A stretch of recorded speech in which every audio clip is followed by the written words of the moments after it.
ये कहानी है एक लापरवाह बहू के बारे में। मीरा अपने माता पिता के साथ एक छोटे से गांव में रहती थी। मीरा अपने माँ बाप की इकलौती बेटी थी, इसलिए वो बहुत ज्यादा बिगड़ी हुई थी। इसे हर वक्त घूमने फिरने, शॉपिंग करने और खाने पीने का बहुत शौक रहता था, जबकि इसका ध्यान घर के कामों की तरफ बिल्कुल भी नहीं था। इस तरह समय बीतता गया और मीरा का विवाह एक वीर नामी लड़के से हो गया। वीर एक अमीर घराने से ताल्लुक रखने वाला लड़का था, जो कि अपनी माँ के साथ रहता था। जब मीरा का विवाह वीर से हो जाता है तो इसे दौलत का नशा चढ़ने लगता है और इसके अंदर भी ज्यादा घमंड आने लगता है, क्योंकि वो हर वक्त घूमना फिरना और शॉपिंग करना बहुत पसंद करती थी। इसलिए अब उसकी लॉटरी लग गई थी और वो अब अपना सारा वक्त शॉपिंग मॉल में गुजारा करती थी। वो अपने घर पर बिल्कुल भी ध्यान नहीं देती थी। इस तरह वीर और इसकी माँ अपनी बहू मीरा से बहुत ज्यादा निराश थे और समय गुजरने के साथ साथ वो अपनी बहू मीरा से नफरत करने लगे थे, क्योंकि मीरा एक बहुत ही लापरवाह किस्म की बहू थी, जिसे घर चलाने का जरा भी तरीका सलीका नहीं था। इसी तरह समय गुजरने के साथ साथ मीरा की सास की भतीजी चंदा अपनी बुआ से मिलने आती है और कहती है, बुआ जी, मेरी कॉलेज की पढ़ाई मुकम्मल हो गई है और अब मैं यहाँ 2 महीने के लिए रहने आई हूँ। जिसे सुनकर इसकी बुआ बहुत खुश हो जाती है। इस तरह समय बीतता गया। चंदा देखती कि मीरा पूरे दिन बाहर फिरती रहती थी। इसे अपने घर बार की कोई परवाह नहीं होती थी और वो सारा दिन अपना सारा वक्त शॉपिंग मॉल और खाने पीने में गुजार देती थी और इसने महसूस किया कि घर में कोई भी इससे ज्यादा प्यार नहीं करता था। इसकी बुआ, जो कि बहुत ही परेशान रहती थी, वो ठान लेती है कि वो वापस लौटने से पहले अपनी बुआ को खुश कर कर ही लौटेगी। इस तरह वो दिन रात अपनी बुआ की खिदमत में लगी रहती थी, सारा घर संभाल लेती थी, जिसे देखकर मीरा की सास बहुत खुश रहने लगी थी। मीरा की सास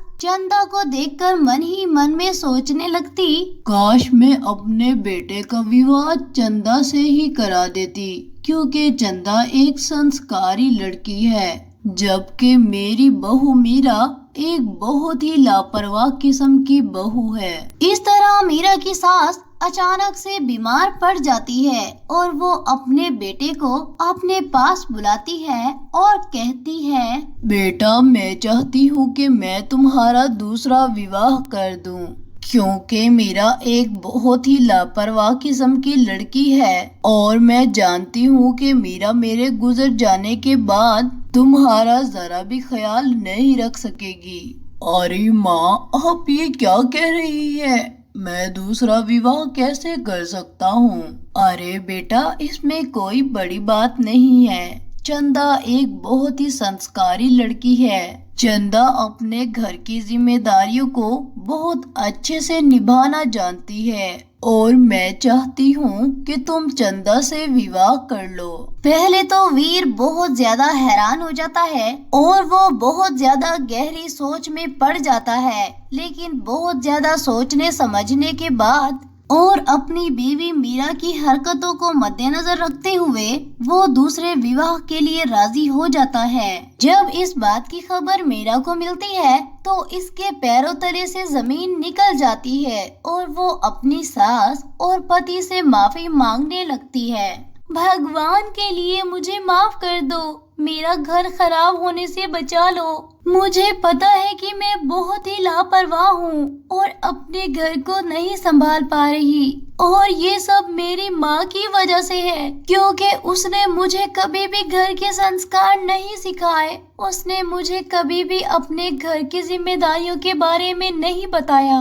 जिसकी वजह से आज मैं बहुत ही ज्यादा लापरवाह हूँ। लेकिन मैं आप लोगों से वादा करती हूँ कि मैं आइंदा ऐसा नहीं करूँगी। मैं अपने घर पर पूरा ध्यान दूंगी और अपनी जिम्मेदारियों को बहुत ही अच्छे से निभा लूंगी। आप दोनों का बहुत अच्छे से ख्याल रखूंगी। लेकिन मैं अपने घर में अपनी सौतन को बर्दाश्त नहीं कर सकती। ये कहकर मीरा रोने लगती है तो वीर यानी इसका पति इसे दिलासा देता है। रोना बंद कर दो मीरा। अगर तुम मेरा और मेरी माँ का बहुत अच्छे से ख्याल रखोगी और अपने घर की जिम्मेदारियों को संभाल लोगी तो मुझे दूसरी शादी की कोई फिक्र नहीं है। ये तो मेरी माँ की इच्छा थी बस, जिस पे मैंने हामी भर दी थी। इस तरह चंदा भी अपने घर वापस लौट जाती है और मीरा अपनी सारी जिम्मेदारियों को बखूबी निभाना शुरू कर देती है। अब वो अपने पति और अपनी सास की बहुत ज्यादा खिदमत करती थी। सारा दिन घर के कामकाज करती थी और अपनी सारी जिम्मेदारियों को बहुत अच्छे से निभाना जान गई थी। अब मीरा अपनी सास और पति के साथ मिलकर बहुत हंसी खुशी अपना जीवन बिताने लगी थी। दोस्तों, इस कहानी से हमें सीख मिलती है कि हमें समय रहते ही अपनी अच्छाई और बुराई को जांच लेना चाहिए। अगर आपको हमारी ये वीडियो पसंद आए तो चैनल को लाइक, सब्सक्राइब एंड कमेंट जरूर कीजिएगा। शुक्रिया।